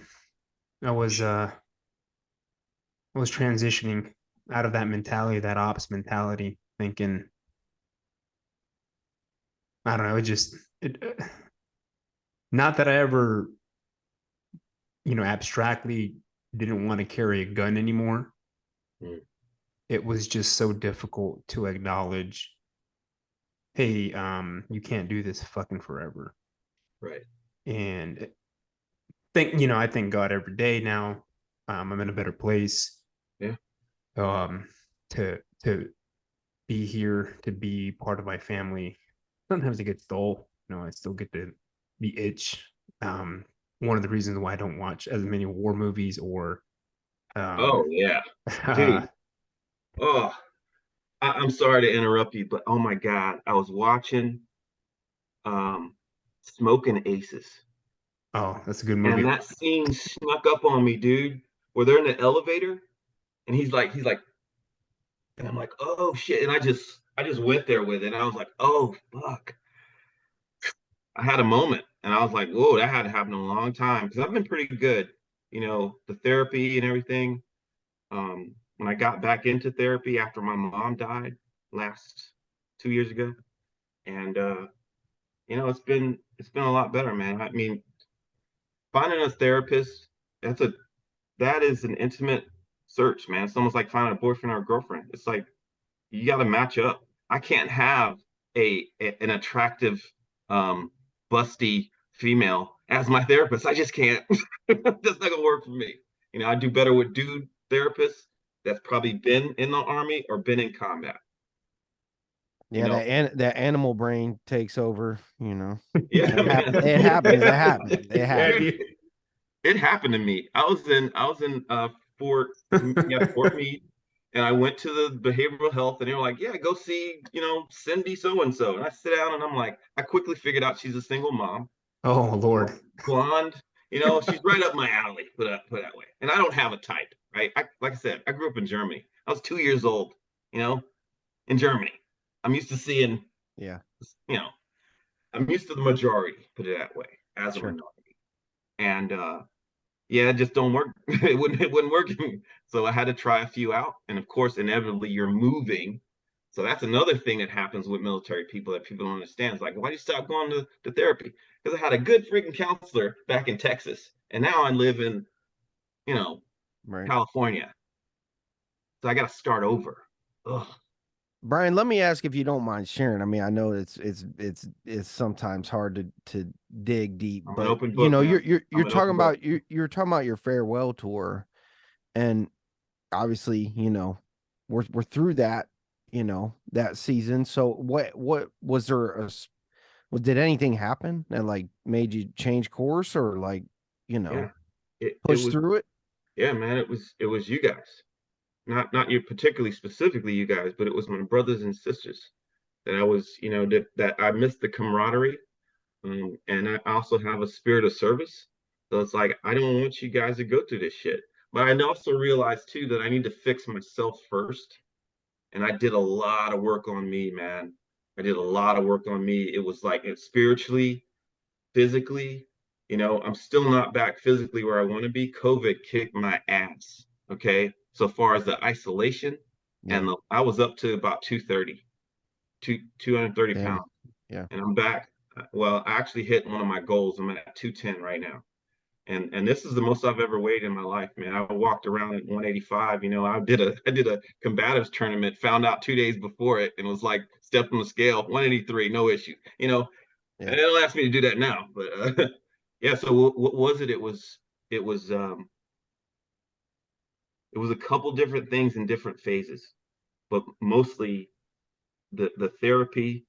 And here's a biggie that I tell dudes with PTSD or whatever is like, you can't lie to your therapist, man. Don't lie to your therapist. That's just, it's probably worse than lying to yourself, because now you've built a foundation on lies with this person who's going to give you feedback based on those lies. That's just toxic, man. So my buddy Jeremy, we were in Fort Meade together. He was with one group, and we'd meet up sometimes, because we were working on some of the same stuff. Hey man, you going to therapy? Yeah. He says, don't lie to your therapist. I was like, what? Like, yeah, because I would leave shit out. I would leave the shame out. I would be cautious about vulnerable stuff. And then I just decided, man, when I was here, I said, I'm letting everything out. I'm letting everything out. And there's a psychologist out there that says you need to feel the feelings. And as men, as men particularly, I think we run from that shit. And it will catch up to you. And that's why I say I could do a lot of stuff on my own power on some coffee and anger, mud water, or whatever, for years actually. But at some point, 2013 was my year that I crashed. I was like, I can't do this on my own, under my own power anymore. I started studying things like Brene Brown, vulnerability and shame. Not yet Jordan Peterson, but I had a lot of authors of self-improvement, self-awareness, how to do better relationships. Yeah. And that helped. I started going to church again, Life Point Church here. Man, they have no idea that, we used to meet on Wednesday. I hate getting up early because, I don't know if when I'm going to get up sometimes, so it's great to be retired. But anyway, they wanted to meet for coffee before they went to work. I was like, cool. So 8 o'clock, we're at the coffee shop. Now, some of those discussions saved my life. Okay, because here's the thing is, it's getting to the coffee, right?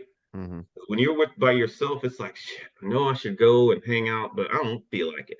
Depression, it has you, it's like, you don't need to do nothing. Right? So I would force myself to go and hang out, knowing that I just crawled out of a bottle last night, knowing that, sitting next to that bottle is my weapon, and thoughts of that, whatever. So all the thoughts of any type of suicide subsided probably for sure. And this is pretty recent, July of last year. Wow. And we'll get into that, but basically I was in the bounce house for a while. Yeah. It was too much. I was missing my mother. I had just seen on TV. I woke up, because I don't sleep with the news on no more, but I woke up at about 2 o'clock in the morning watching a clip of I think it was a Republican or a Democrat, it doesn't even matter. Some senator or congressman was going, yeah, we're not going to approve that whole burn pit thing. And I was like, really? They eventually did, right? But all I could think about was my son. And like, he goes off to a conflict, gets fucked up, and now your country's not going to take care of you. That's how I felt. It felt worse for him, but I also felt like, shit, I'm just a freaking ball bearing in a big cog machine, man. I got it, but still. And it was, I had just taken a trip and got rejected by this chick that I knew, who she was a different person, and she's accused me of being a narcissist. And I'm like, wait a minute, narcissistic tendencies and narcissism are not the same thing. Because anybody can pick and choose on labels. But anyway, it wasn't a good visit. Missing mom, missing my brother, missing my dad, all these things come in, them demons, man, they'll hit you hard. And of course I was drinking, and I had an edible and all that kind of stuff. But it's not the drinking and the edibles. It's the ability to be able to focus and say, okay, what are my coping mechanisms? I know I have anxiety, depression. I'm doing myself a disservice if I don't go out and take a walk. Yeah. Okay. The tools and techniques is really what you need in those times of darkness. I look, when I was in the bounce house, man, I made a list of all the things that bring me joy. And it was a long ass list. But we're fighting uphill, man. This battle of the mind is an uphill one because in studying things, and it's like hell, a day a person has 3,000 to 6,000 thoughts, 70% of which are negative. There's a dude named Gary Vaynerchuk. Mm-hmm. You've heard of him, Gary V? Mm-hmm. Yeah, Gary V. He's like a violent positivist. Yeah. I don't know Yeah, how to describe it. It's like everything is about, hey, you're fucking awesome, Yeah. and when we should be thinking about that, we should be using our social media like that. We should be interacting with each other like that. How can I make you better? How can we win with love, motherfucker? Yeah, Yeah. yeah. I often in writing the current manuscript, I always bring up, I'm a philosophy guy. Philosophy and religion are my background, Mhm. but I view those as the foundations of military structure, or what they call ontology, right, which is the existence or the study of what is. And the Marine Corps adopted, I have it in my notes, I can't remember the specific doctrine, but the Marine Corps adopted the Army's manual, which were the 14 leadership traits and principles. All the doctrine that the Army created eventually got adopted by the Marine Corps, and then the Marine Corps evolved it a little bit. Right. And then when you begin to dissect it and read like Socrates, Plato, and Aristotle, you end up realizing that a lot of it is parallel to what they're saying, especially Aristotle's ethics system or virtue ethics system. And so I think back to that and some of the more contemporary philosophers that were talking about the end, or what they call like neo-Aristotelianism, stuff like that, and how the mediated era has essentially pulverized these foundational systems and what it means for people. And there's a term that they call like emotivism, which standards are essentially becoming incommensurable. There's no reference to a specific space point in time as a result of eliminating all these eras, all these foundations. And so what do people have to stand upon? And I have a big issue with, so like, for example, like the podcast and stuff like that. I don't want guys coming on expecting massive amounts of of content from us, because that's not experiencing life. It is experiencing life, but life is outside, getting your vitamin D, being in the woods, spending time with your family. And this is why I enjoy long format conversations. This is why I don't monetize this platform, and this is why I try to coordinate as much with Paulie to not take up his time. It's because this is the same thing. This outsourcing of morality and life to others. I know others are seeking, some type of information, some type of source of substance.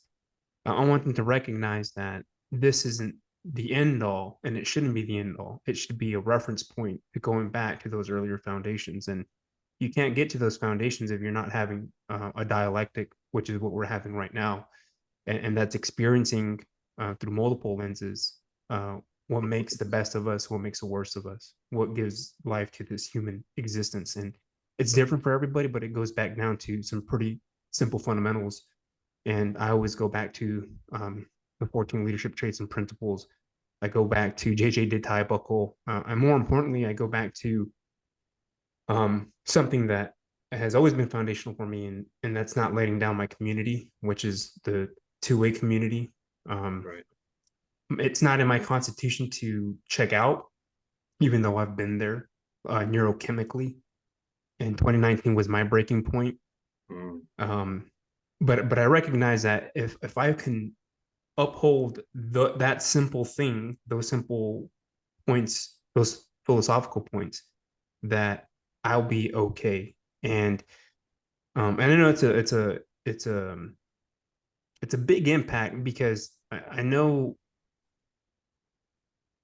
it's hard to find good sources of information that are not biased and prejudiced, even though ontologically it's difficult because everything is of our own experience, right? So, my goodness, I'm meeting with a philosopher tomorrow to talk about Aristotle and what it has to deal with a term that we call precognition, or what we call decision making. Mm-hmm. And one of the central tenets of what it is that I'm attempting to do is come up with more, and it might resonate with you a little bit more, but what we call high fidelity, high veracity information that can compete or overwhelm pathogenic information. And why is that important? Well, it's important because, like I see on LinkedIn, like I see within certain NatSec community spaces, there's this kind of push to utilize softwares in order to eradicate narratives and or platforms as a result of contrarian dialectics, meaning that anything that goes against the mainstream narrative, it's not good for whatever it is that the supposed good guys are trying to do. So, for example, I watched. It sounds like a Byzantine commander's dilemma. You ever heard of that? No. That sounds like what you're saying, what you're talking about. Like, you know the right answers, but implementation is the problem. Yeah. So to my point is that, what the hell was I going to say? I'm sorry, Brian. I lost my chain of thought, man. So you were talking about pathogenic thoughts. I believe that's what the term you used. That's right. So one of the solutions is we want to eradicate everything that's contrary to the supposed narrative, and you can't do that. You can't censor people. You're just going to create more fucking terrorists. You're just going to create more insurgencies as a result of that. So what can you do? And it goes back to what I was saying about philosophy and religion. You read Martin Heidegger, is a very controversial figure. He was a Nazi sympathizer. Am I a Nazi sympathizer because I read him? No. I'm simply going back to his kind of self-awakening when he began to write about his essays concerning technology. And this is what this philosopher that I'm meeting with tomorrow, he made a claim, which is something that I found very useful, and I'll get to my point. He said that, so one of the claims that I make is that the United States, or any Western society or society in general, has really never asked, what does a secure mental health look like? And we keep harping about, AI this, adversarial AI that, technology this, technology that. But here's the thing. Humankind has never been without technological tools. Humankind has always been with tools. And no, it wasn't, obviously a freaking hammer, a rock hammer is not the same as a, laptop and, VPN, but to some degree it is, right? And what I'm getting at is, we've never asked the question, hey, what is this going to do to others? And that's the point, is that we've never asked, what does a real biocognitive infrastructure look like? And how can we use what is already in existence, what is already there, to compete with these bad things that are overwhelming us? And how do you accomplish that? Well, that takes an entire reassessment of the way we do business, the way we do mental health, the way we communicate. Education. Yeah, education. And this is part of the conversation that I try to have with others, is saying, look, we're no longer fucking consumers, man. You and I, me and all the 330 million Americans are human critical infrastructure. It could take some kid from fucking Macedonia to hijack my feed or my phone to start pumping shit to me, or it's going to trigger some component of my inner narrative identity where all of a sudden I just start modifying my behaviors according to what's being pumped through. Or it can be a combination of multi-tiered impacts, resulting of, I have a toxic job, I live in a toxic area, I don't have enough money, I have all these things that are, impacting me, where all of a sudden, where I'm reading, the sword verses, and some fucking ISIS guy is preaching out some shit where I'm enjoying the crusade, right? And all of a sudden I'm an American fighting in these fucking wars. And so what's my point is that we're reaching a point where we're attempting to eliminate this complexity that has benefited humankind since the beginning as a result of not, I don't know if it's fear-based. I don't know if it's because we don't understand great power competition. I don't know if it's because you have a group of individuals, maybe it's all of it, right? You have a group of individuals that are completely detached from the operational spectrum. So what if you sit in a congressional hearing or an intelligence committee or an armed services meeting, just because you provide me with a data set that's trained to a particular interval of time doesn't give you the full fucking story of what is actually fucking happening on the ground. I don't care if you got a fucking PhD or a master's. You're not seeing the fucking picture. So in moving forward, right, and attempting to reassess the current situation that we're in, I know it's going to be a lifelong journey, but I don't want at the end of the day for guys to come on here expecting them to have the full answers to life as a result of being subjected to a screen, because that's not real life. You need to go out and experience life. Those are the wellness skills. Those are the skill sets that are going to set you apart. And if we can be a part of that journey where we say something where it impacts you as you're out there living your life, then that's where it should be. And I always, again, I try to, whatever someone sends me, I'll put it up on the Insta page. Whatever fundraiser you want me to support, I'll try to do my best to support it. I just don't want guys being completely subjected to the screen, expecting, life-altering moments. And for some guys, it has been impactful, and I'm thankful for that. It's just, it's not good. So let me bring that back down to our traditions, our roots are deeply tied to Western philosophy. Yeah. And I think if we can dissect that a little bit, not here, but just in general, or go back to those roots to try to understand it without all the controversy, I think we might be in a better spot.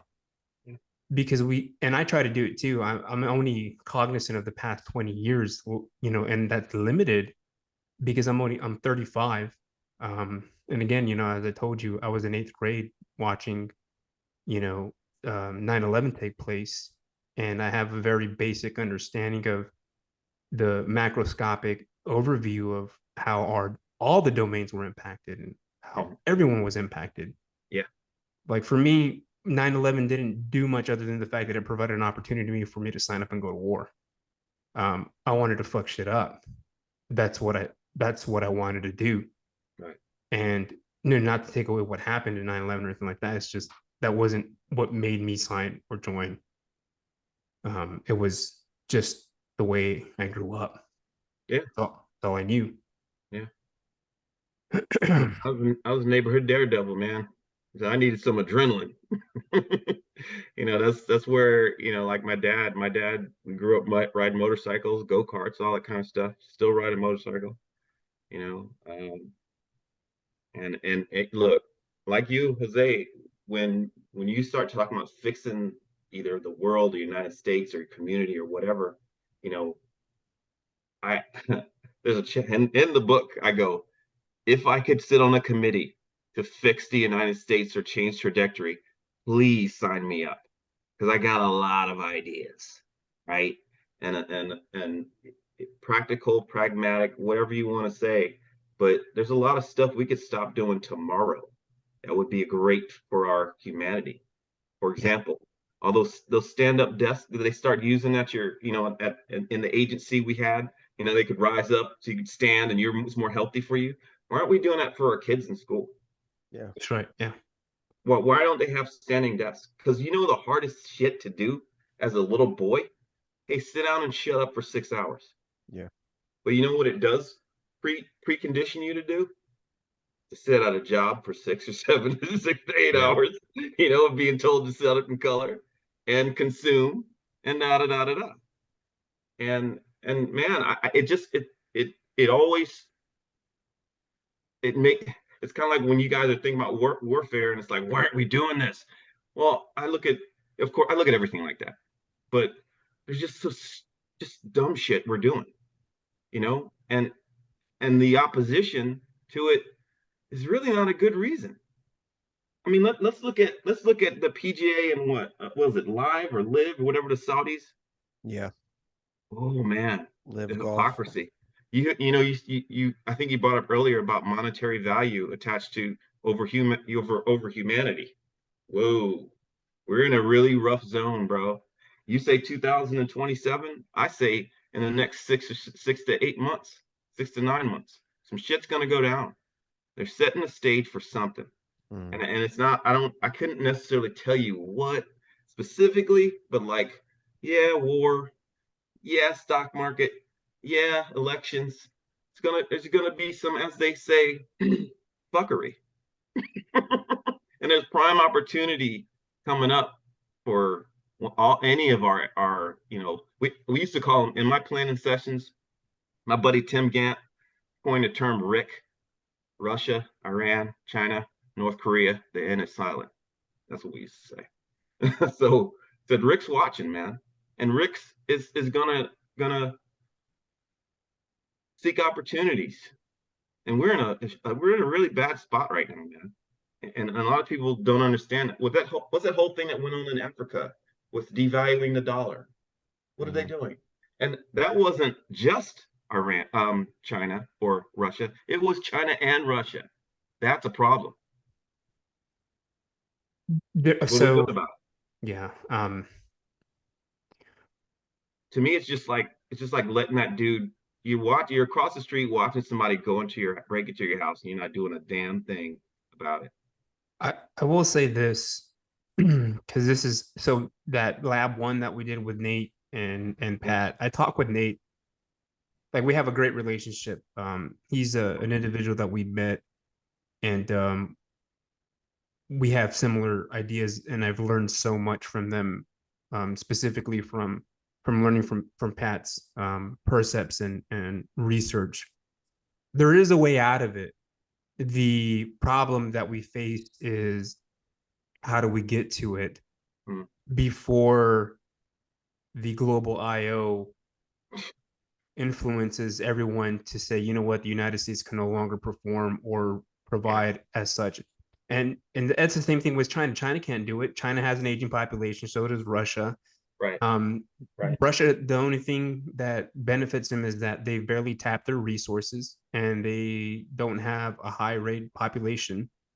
They have a war to fund, but that war is a long-term war. They're using C and D teams to conduct something. I think it's all a ruse. Add in real quick on Russia, because Russia has a problem that Iran has now too.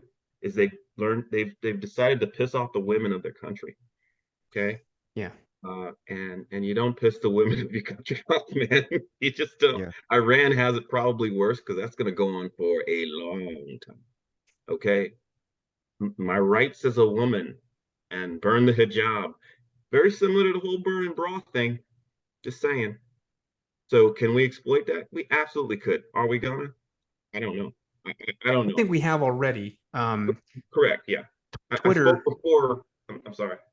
Oh no! I was just gonna say we have. There's a. I know it's Pride Month and that. Take it for what you will. I observe the analytics. I observe the mimetic compositions that propagate and evolve. And one of the things that I noticed was the propagation of the rainbow hijab on the Muslim community. Now, that could be a good and a bad thing. A lot of people died for less as a result of Charlie Hebdo. This could be the meme that disrupts the entire West. But at the same time, like you said, you have a significant change in human weather amongst the female population of some of these authoritarian states. It could also be the deciding factor of how it impacts, these countries operationally. Yeah. So sending our sons off to unjust wars, sons and daughters to unjust wars. Yeah. Unwillingly to unjust wars. Yeah. Let that marinate in your system, so far as like culturally, the United States has already been through that. what does that look like culturally in Iran, Russia, or China? They don't want it. They don't want it. No, that's rhetoric. Okay. But yeah, for you, you know the answer. But for most people watching this shit, they're like, I don't know, you know, I don't know. Are we thinking that through? What that's going to look like if we, you know, turn up the heat on, like, yeah, man, you guys should fight for your rights. You know what I mean? What does that look like? You know, what does it look like to get some motivated Iranian, you know, women going and like, yeah, man, throw that freaking riot. And we absolutely could. You know, I was going to go back to execution orders and saying, in an execution order, it says, I can only conduct cyberspace operations on the continent, in the country of Iraq. You know how stupid that is? Yeah. Who the fuck wrote that? Well, okay, that's what I want to know. Number one. Number two is like, well, shit, you already know the answer to this because the server's not in freaking Baghdad, bro. Not in Baghdad. well, here's the other thing too. And we're nearing the 2 hour mark, and Yes, we sir. can do part two. I want to do part two, part three, whatever it takes. And those parts we can start with Iraq. And I know it takes a build up to get to this, and I know this is like the first time we've talked intimately and vulnerable amongst one another, Brian. But I want to make this quick point. Stanford, out of all the fucking Ivy League colleges, Stanford published a document called Unheard Voices, and they basically blew the cover of what the United States was doing in terms of IO.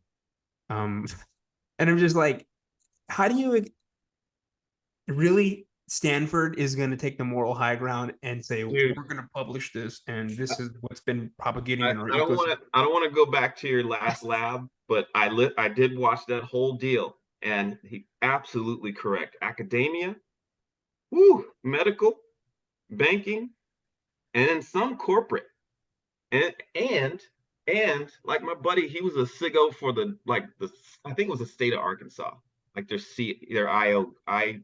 IT guy, because people confuse IO and IT a lot, and I hate that. But anyway, and he goes, yeah, it's just me against the terrorists. It's me against the nation states. What? Yeah, man, we got this is it's just us. Yeah.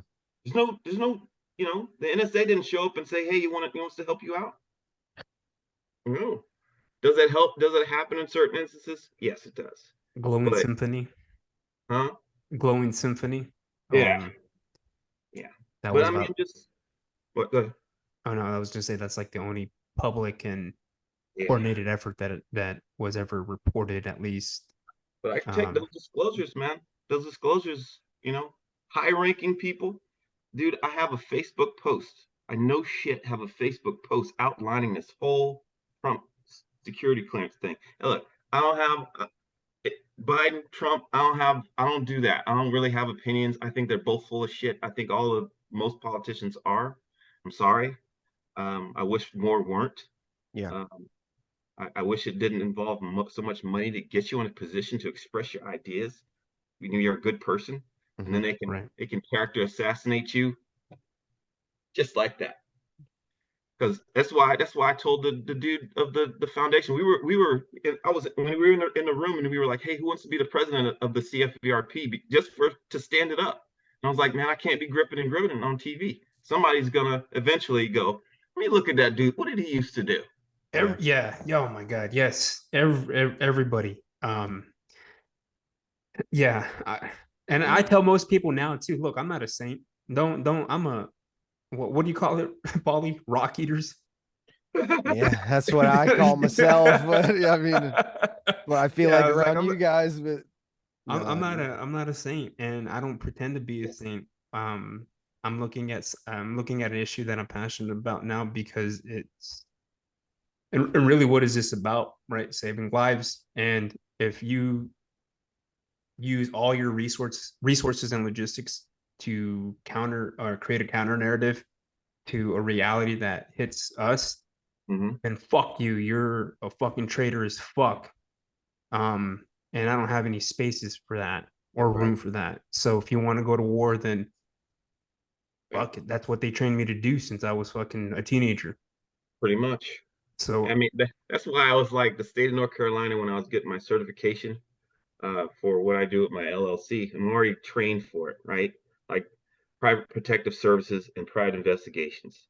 They made me write out, how an intelligence analyst is also kind of an investigator. They kind of deal with evidence, and they kind of conduct investigations, and they kind of disseminate it, and they kind of look into some things, you know. And they were like, well, you're going to have to write an affidavit and do blah, blah, blah, blah. It's like, dude, I worked at the Pentagon. I had numerous trips to the Pentagon, like if not once a week, then twice a week. I know bureaucracy. Okay. You know how much shorter my briefing got every time I went to the Pentagon? General officer, he ain't got time. Your 10 slides need to go to 6. 3-star, he ain't got time. Your 5 slides need to go to 3. The fuck? So he's not really getting so the whole point of that was like, yeah, just like you said, you want to go to war? Okay. You go to war with paperwork, but at the same time, it relates to your other point of like, you're not getting all the information, bro. You don't fully understand this problem. You know, you want to drive by for you to do strategic planning? Are you serious? All right. I'll drive up to the Pentagon, but I ain't going back to work that day. So that's how I used to do it, man. Because it was like, you're not gonna make it, to a 10 o'clock meeting in the Pentagon. I need to leave at 6 o'clock, and I'm not going back to work after that meeting because I ain't getting home to probably 8 anyway. So I used to just call one of my buddies in the National Capital Region. Hey, maybe we'll have lunch or dinner. It's like it's gonna be a long day.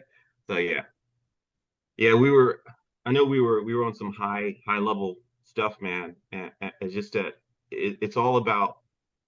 And as I watch previous episodes too and other podcasts, it's like if just enough people had situational awareness, what a dirt infantryman has.